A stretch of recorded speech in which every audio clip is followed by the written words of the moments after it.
I'm going to review the complete history of the Lakers to show you how they became a dynasty. Before LeBron's COVID title, Kobe and Shaq's three-peat, and the Showtime Lakers' dominance of the 80s, we have to go back in time to the late 40s where the world was just a year removed from World War II, and apparently someone decided this would be a perfect time to establish a new basketball team. The Detroit Gems hit the hardwood in 1946 as part of the National Basketball League. The Gems were fugazi. Never guessed I'd be using that word in a video. And they were the worst team in the league. Ben Berger purchased the Gems for 15 grand and moved them to Minneapolis and renamed them the Lakers. This was just utterly perfect timing as the rival Professional Basketball League of America folded a few weeks into the season and their players entered a draft. Did you ever have one of those dreams about being out someplace and suddenly realizing you didn't have any pants on? Well, this is it. No, not that draft. An NBL draft, and the Lakers, having had the worst record, got the first pick, which landed them the best basketball player in the world, George Mikan. Imagine if the NBA folded and the Washington Generals picked up LeBron James simply because they were losers. Mikan led the Lakers to an NBL championship in their first season in Minneapolis. Once again, the Lakers switched leagues as they left the NBL to join the BAA, where they would win another championship in 1949.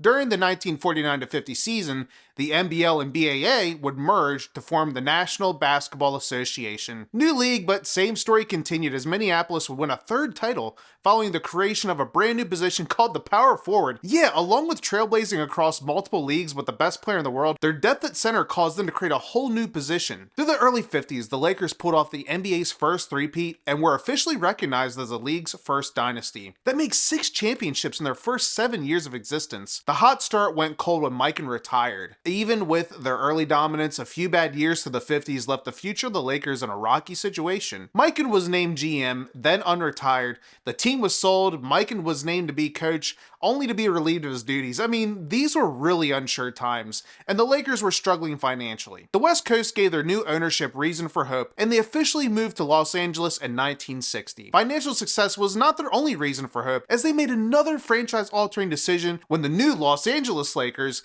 made their first ever draft selection, Jerry West. The pairing of Jerry West with their young star Elgin Baylor gave the Lakers a core that they hoped would result in multiple championships. West was able to show leadership when Baylor was called up for military duty, averaging over 30 points in his second season and getting named to the All-NBA team. Baylor and West placed in the top 10 in scoring 4 consecutive years, but the Lakers' lack of a dominant center continually held them back from beating the Boston Celtics. It is just wild to think that Boston won 11 championships between 1957 and 1969. Los Angeles was on the opposite side, considering they lost 8 finals appearances between 59 and 70, with 7 of those coming against the Celtics. Wilt Chamberlain was acquired to try to solidify LA as the best team in the league, but they still fell to Boston. Jerry West even won Finals MVP on the losing team, the only time that has ever happened. Back 50 years ago when the Knicks weren't perennial losers, they were also beating the Lakers in the finals. All these final losses and the years of wear on his body led Elgin Baylor to retire just a few games into the 1971 season. The hope and optimism of moving to a new city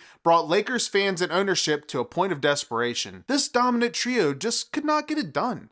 They had lost a Hall of Fame player in Baylor, and the mental block of always being number 2 weighed on everyone. In life, times of adversity lead you to changes that seem like a step back, but these changes are necessary to future success. The loss of Baylor was that adversity and change the Lakers needed because they would use it as motivation to rattle off a staggering 33 wins. That still stands as a record across all American sports. That win streak was not the only record that was set. With the end of the season, Los Angeles was once again at the top of the standings with a record 69 wins. The culmination of this long journey for Jerry West and Wilt Chamberlain ended with a matchup against the New York Knicks in the 1972 NBA Finals. New York took game 1, but LA completed the gentleman's sweep in 5 games to earn their long-awaited championship. They had some success the following years, but were never able to reach the pinnacle of a championship again. After another loss to the Knicks in the finals, Wilt Chamberlain retired and Jerry West followed the year after, so the Lakers were at a crossroads in 1975. The theme of the Lakers being the right place at the right time continued.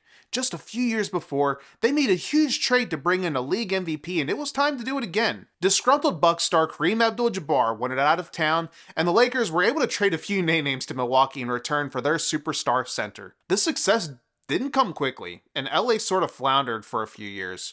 Remember how they got lucky their first year by landing the best player in the world?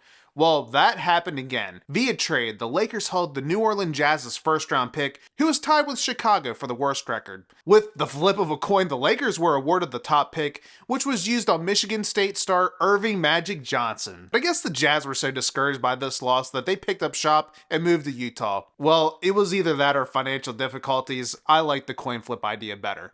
Anyway, Magic Johnson was another star in a growing list of Lakers legends. His skill set perfectly meshed with Kareem, which resulted in a boom period for the Lakers and the NBA in general. This was the start of the Showtime Lakers with their new owner, Jerry Buss.